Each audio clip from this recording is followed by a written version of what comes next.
Que se passe-t-il au Mali? Que se passe-t-il au Mali? Que se passe-t-il au Mali?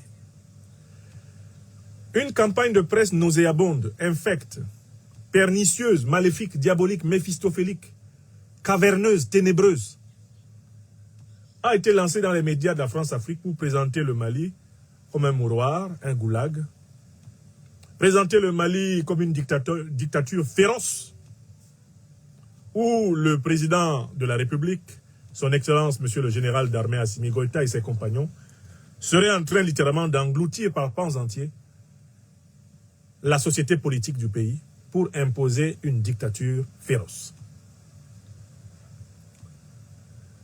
Seulement, cette propagande qui n'a plus d'effet sur le peuple malien, d'autant plus que ces médias de la France-Afrique sont de moins en moins capables de pénétrer ces espaces mentaux, cette propagande fait mine d'ignorer de quoi il est véritablement question au Mali.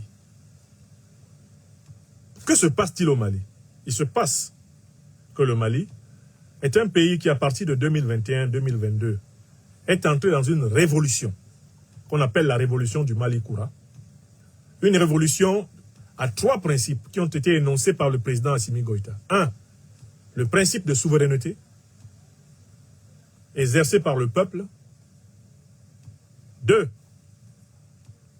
Le principe de la liberté de choix stratégique exercé par le peuple à travers ses dirigeants révolutionnaires. 3. Le principe de la défense des intérêts vitaux du peuple, ce principe devant être au cœur du fonctionnement institutionnel. Cette révolution du Mali Koura, sur la base de cette trilogie, a fait tache d'huile, non seulement au Mali, mais elle a ébranlé tout le Sahel et toute l'Afrique. Et elle galvanise actuellement toutes les populations africaines de la Terre. Car la révolution du Mali Koura n'est rien d'autre que la reprise, la résurrection, la revigoration du thème panafricaniste. Voilà ce qui se passe au Mali. Pour contrer la révolution malienne, qui a inspiré la révolution burkinabé, qui a inspiré la révolution nigérienne, lesquelles révolutions sont en train d'inspirer les révolutions africaines du XXIe siècle, les ennemis de l'Afrique ont décidé de construire 2 fronts. Un front externe et un front interne. Contre le Mali. De la même façon, contre le Burkina Faso. De la même façon, contre le Niger. De la même façon, contre tout pays africain qui s'éprend de la même idéologie panafricaniste de libération. Je vais seulement analyser l'état des 2 fronts, internes et externes, au Mali, puisque je vous parle du Mali. Que se passe-t-il au Mali? La révolution du Mali Koura, incarnée par le président Assimi Goïta et ses compagnons du Conseil national de transition, est en marche dans les secteurs de la défense, dans les secteurs de l'économie, elle est en marche dans le secteur de la culture, elle est en marche dans le secteur de la diplomatie, pour ne citer que cela. Alors, pour stopper Assimi Goïta et ses compagnons, parce qu'ils risquent d'inspirer la véritable libération de l'Afrique du XXIe siècle, on a construit un front interne. En quoi consiste le front interne? Le front interne consiste dans des terroristes qui sont armés par les pays néocolonialistes et impérialistes occidentaux et qui sont répartis en 3 groupes, mais qui sont le même. D'une part, Al-Qaïda, de l'autre, l'État islamique, et de l'autre, un soi-disant front de libération de l'Azawad qui n'est rien d'autre qu'une recomposition des éléments d'Al-Qaïda de l'État islamique.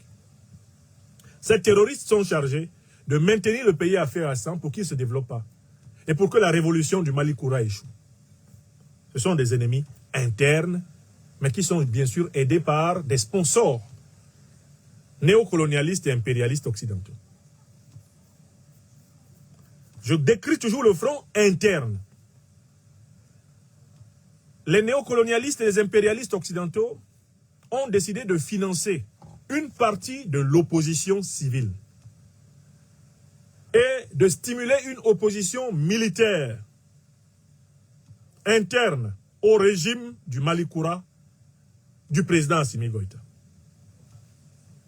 L'opposition civile a été chargée de harceler le régime du Mali Koura à travers les concepts de démocratie, les concepts de droits de l'homme, les concepts de liberté individuelle, maintenir en permanence un sentiment de culpabilité contre les autorités maliennes qui sont pourtant en guerre contre le terrorisme.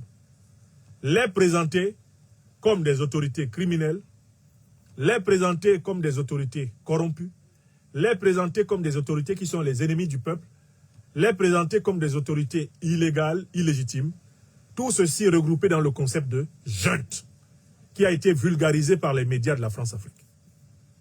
Ainsi, une bonne partie des hommes et des femmes politiques que vous entendez parler de démocratie et de droits de l'homme au Mali sont en réalité financés par ceux qui financent les terroristes pour déstabiliser le Mali, mais à partir de positions civiles. Ça fait partie de ce qu'on appelle le front interne. Quand vous entendez des personnes parler de démocratie, ne vous contentez pas des mots qu'elles prononcent, regardez qui les finance, regardez de quoi elles vivent, regardez où elles vont et qui elles rencontrent nuitamment, et vous saurez ce que démocratie dans leur bouche veut dire. Cette opposition civile instrumentalisée bénéficie en particulier du soutien des grandes entités de la France-Afrique.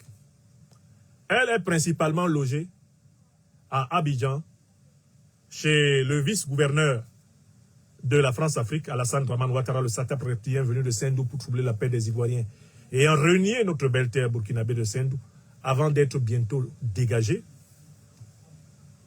Ils sont donc logés soit principalement à Paris, soit principalement à Abidjan. Ce sont leurs deux pôles. Et cette opposition civile, il fait des allers-retours pour se renouveler financièrement. Pour ceux qui ont la mémoire courte, il faut réécouter l'entretien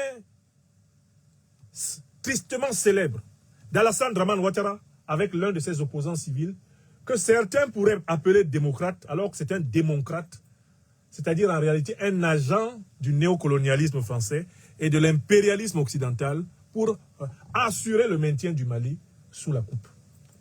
Alors, M. Ouattara, est-ce que vous êtes là? Ouattara, et vous savez avec qui il va parler, c'est le modèle de ces opposants-là.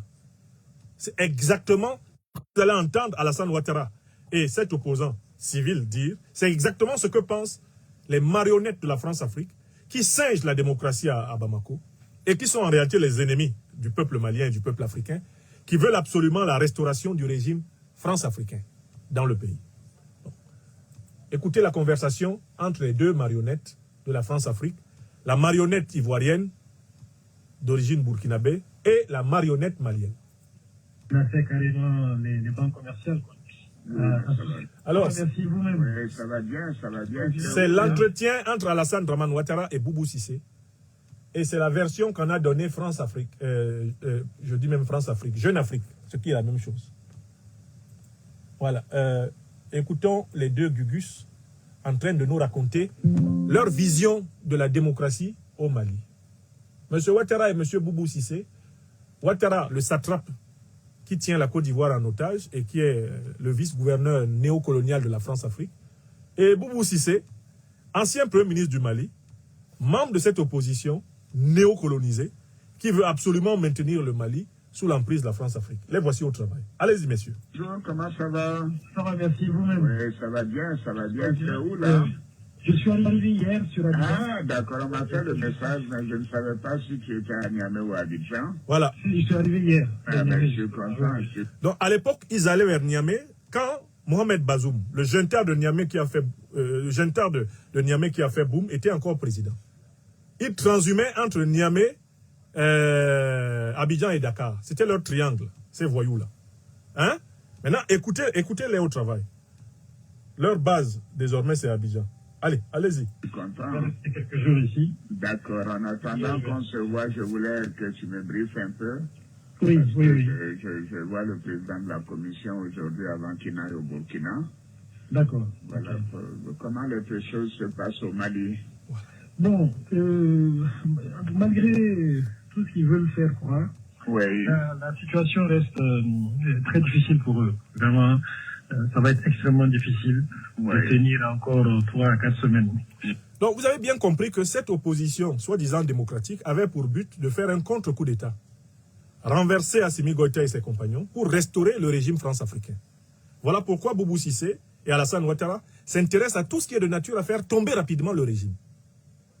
Donc, quand vous les entendez parler de démocratie, etc., non.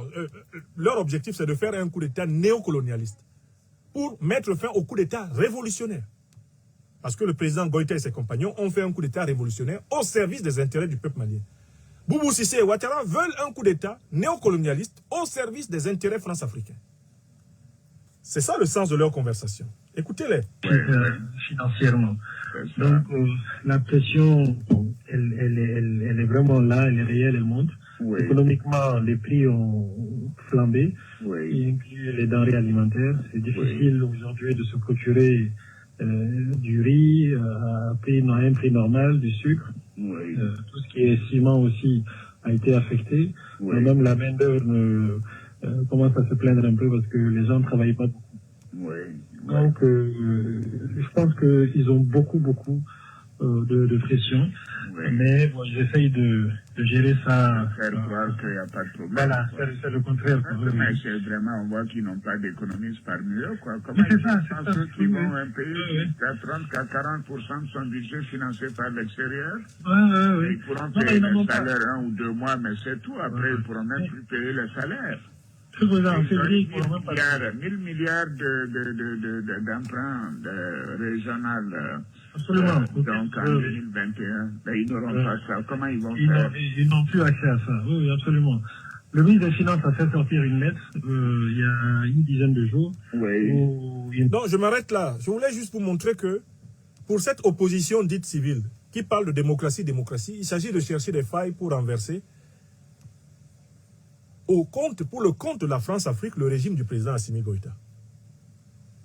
Donc, le fameux chantage démocratique n'est rien d'autre en réalité que le cache-sexe du coup d'État néocolonial, de ce qu'on appelle donc la réaction, le conservatisme, le retour à un régime ronronnant comme celui de feu Ibrahim Boubacar Keïta. Voilà le problème. Voilà ce qui se passe au Mali. Pendant que le président Assimi Goïta et ses compagnons veulent sortir le Mali de l'emprise du terrorisme, veulent investir et investissent pour améliorer le sort du Mali, du peuple malien, il y a une certaine opposition civile qui, sous le nom de démocratie et de droits de l'homme, veut ramener le Mali dans le giron de la France-Afrique. Voilà le problème. Et qui déguise cette intention derrière des motifs nobles. Démocratie, droits de l'homme, liberté. Alors que le pays est en guerre par la faute même des parrains de cette pseudo-opposition. Du coup, si on veut comprendre ce qui se passe au Mali, il faut se poser, à mon avis, une question fondamentale. Qui est pour la révolution populaire progressiste malienne? Qui est pour l'anticolonialisme, l'anti-impérialisme?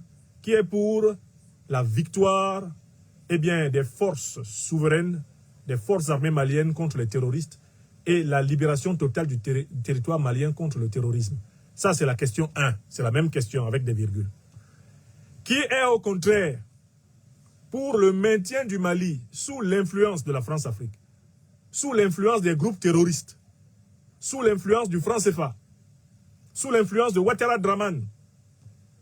Qui est pour le retour du Mali dans la vieille politique qui l'a enlisé au fil des ans? C'est la deuxième question. Et il y aura très clairement devant vous 2 groupes de personnes qui font de la politique au Mali.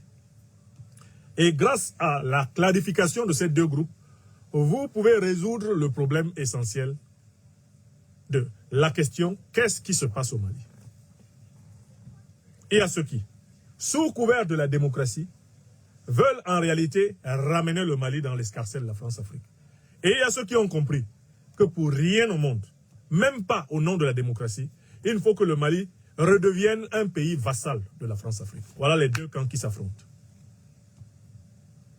Et chaque Malienne et chaque Malien doivent se déterminer par rapport à ces 2 camps et faire la politique qui correspond au camp qu'ils ont choisi. Voilà la situation politique aujourd'hui au Mali. Si vous voulez lire dans ce qui se passe, vous allez donc voir que, avec l'argent de la corruption, on a voulu utiliser une partie de la classe politique civile. On a voulu utiliser une partie de la classe religieuse pour fragiliser et faire tomber le régime révolutionnaire du Mali Koura. Avec l'argent de la corruption, les francs CFA, laissez bien vides. On a voulu et on corrompt actuellement massivement une bonne partie de l'opposition civile, mais on a infiltré de l'argent dans un certain nombre de milieux de l'armée, afin de les inciter à renverser sans coup férir les institutions de la République. Il y a donc un lien de nécessité, il y a une complicité entre les fragilisateurs civils qui parlent démocratie, démocratie le jour, et qui la nuit, en fait, complotent avec les fragilisateurs terroristes et avec les fragilisateurs néocolonialistes et impérialistes. Ils sont liés. La frange des Boubou Cissé, donc les fragilisateurs civils, est intimement liée avec quelques fragilisateurs militaires et intimement liée avec les fragilisateurs terroristes, les fragilisateurs néocolonialistes et impérialistes. Voilà la situation au Mali. Et je vous ai décrit en même temps ici le front externe. C'est qui le front externe au Mali? Mais c'est la CEDEAO, c'est la France-Afrique, c'est l'impérialisme occidental qui constitue le front externe. Et vous verrez que cette opposition qui chante droit de l'homme, droit de l'homme, droit de l'homme, elle est intimement liée aux puissances néocolonialistes, impérialistes, qui sont pourtant les parraines des organisations terroristes. Pour faire face à cela, quelles sont nos recommandations? Le président Assimi Goïta a bien compris qu'il faut soigner le peuple malien. Le peuple ne peut être malléable à des manipulations de ces opportunistes, profito-situationnistes, de cette bourgeoisie comprador de la France-Afrique, que parce que si le peuple est vraiment très affamé et très affaibli, le proverbe dit bien que ventre affamé n'a point d'oreille. Le président Assimi Goïta et ses compagnons l'ont compris, qui ont décidé de mettre à la disposition des Maliennes et des Maliens les plus vulnérables le soutien actif de l'État. Je salue le programme en 12 milliards de francs CFA qui vient d'être décaissé d'urgence pour s'assurer qu'aucune Malienne, aucun Malien ne soit abandonné au bord du chemin de la misère. Car c'est dans cette misère intérieure que le terrorisme recrute, que l'opportunisme france-africain recrute. C'est dans cette misère intérieure que les apprentis sorciers au service de la domination extérieure recrutent. Je salue l'action du gouvernement pour améliorer la question terrible et difficile de l'énergie. Au Mali, le gouvernement du général général de division, docteur Abdoulaye Maïga, est en train de relever le défi de l'énergie en amenant les Maliens à une autonomie de 19 heures sur 24 par jour, en moyenne. Ce défi de l'énergie doit être urgemment relevé. Le Mali tout entier doit avoir accès à l'énergie pour que les entreprises terroristes ne détournent pas les plus faibles, les plus vulnérables, les plus pauvres, les plus abandonnés. De la même façon, les chantiers de l'éducation, de la formation professionnelle, les chantiers de l'emploi, le renforcement des forces de défense et de sécurité, qui sont les priorités de ce gouvernement, doivent être accélérés. La réponse à la déstabilisation intérieure et extérieure, c'est l'amélioration des conditions de vie quotidiennes des Maliennes et des Maliens. C'est le renforcement de l'appareil de sécurité et de défense qui se poursuit. C'est le renforcement de l'Alliance des États du Sahel, la Confédération. C'est la construction courageuse de l'unité africaine, qui sont les priorités du gouvernement panafricain révolutionnaire, progressiste et populaire du Mali. Voilà pourquoi j'appelle le peuple malien à faire preuve de solidarité et de patience envers ce gouvernement qui affronte des questions extrêmement difficiles. J'appelle les Africaines et les Africains du continent et des diasporas à soutenir le Mali, à soutenir les plus hautes autorités du Mali, à leur tête le président de la République, Assimi Goïta, général d'armée, de soutenir les forces armées maliennes, les FAMA, une armée que les Africains ont appris à aimer et qui doit rester fidèle à son combat anticolonialiste, à son combat anti-impérialiste et antiterroriste. Nous devons resserrer les rangs autour d'eux. Enfin, nous devons appeler les Maliennes et les Maliens, nos frères et sœurs, à privilégier partout où cela est possible le dialogue, le consensus, l'écoute mutuelle, à privilégier l'équité, à ne pas laisser prospérer dans le corps social des discriminations, des iniquités, des injustices flagrantes. Il ne faut ni de près ni de loin céder à la tentation que certains veulent prêter au Mali d'une chasse aux sorcières contre le pluralisme des idées. Il faut que toutes les procédures judiciaires soient menées d'une manière exemplaire, transparente, incontestable, que ceux qui ont affaire à la justice n'aient pas affaire à la justice pour des raisons politico-politiciennes, mais pour des raisons justes. Parce que c'est tout cela qui contribue à la cohésion interne du Mali, à sa force interne et à sa capacité à faire face à l'ennemi qui, lui, ne renoncera jamais à la déstabilisation. Enfin, ma dernière recommandation s'adresse à tous les pays de l'AES. Il faut assumer très clairement le fait que Alassane Dramane Ouattara et un certain nombre de chefs-faillons de la CEDEAO sont en mission commandée pour démanteler les pays de l'Alliance des États du Sahel, de la Confédération de l'Alliance des États du Sahel. Jusqu'ici, l'AES est dans une posture défensive. Mais je ne suis pas le mieux placé en géostratégie et en géopolitique pour dire aux officiers que parfois la défensive n'est pas la meilleure des stratégies, parfois c'est la contre-offensive qui est la meilleure des stratégies. Voilà ce que je voulais dire. Je vous remercie de votre patience, je vous remercie de votre soutien. Dieu bénisse l'Afrique.